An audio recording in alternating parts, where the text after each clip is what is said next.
বাংলাদেশের অর্থনীতির জন্য ২০২৪-২৫ অর্থবছরের শেষ প্রান্তিক তথা গেল বছরের এপ্রিল-জুন সময়টা ছিল নেতিবাচক। কারণ ওই প্রান্তিকে মোট দেশজ উৎপাদন বা জিডিপি প্রবৃদ্ধি হয়েছিল মাত্র ২.৪৭%, যা সাম্প্রতিক বছরগুলোর মধ্যে সবচেয়ে কম।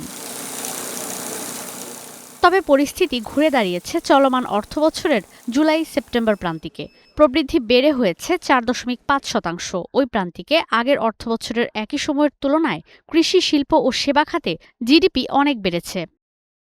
এদিকে চলতি ও আগামী অর্থবছরের জন্য বাংলাদেশের প্রবৃদ্ধির পূর্বাভাস প্রকাশ করেছে বিশ্বব্যাংক, যেখানে গেল অক্টোবরের পূর্বাভাসের চেয়ে এবারে কিছুটা কমানো হয়েছে। ২০২৫-২৬ অর্থবছরের জন্য অক্টোবরে ৪.৮% প্রবৃদ্ধির পূর্বাভাস দেয়া হলেও এখন তা ৪.৬%-এ নামিয়ে আনা হয়েছে। তবে পরের অর্থবছরের জন্য তা বাড়িয়ে ৬.১% করা হয়েছে। এদিকে মূল্যস্ফীতি প্রসঙ্গে বলা হয়, এই হার এখনও বাংলাদেশের লক্ষ্যমাত্রার অনেক ওপরে। ব্যবসায় মন্দা থাকায় কমে গেছে ঋণ চাহিদা। তবে উন্নয়ন সহযোগী সংস্থাটি বলছে, মার্কিন অতিরিক্ত শুল্কের কারণে ভারতের মুদ্রার অবমূল্যায়ন হলেও বাংলাদেশের টাকার মান এখনও স্থিতিশীল আছে।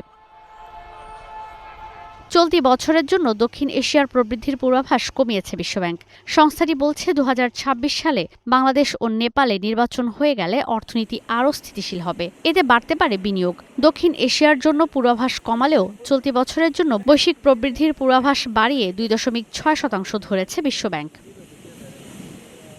ঈশিতা ব্রহ্ম, স্টার নিউজ।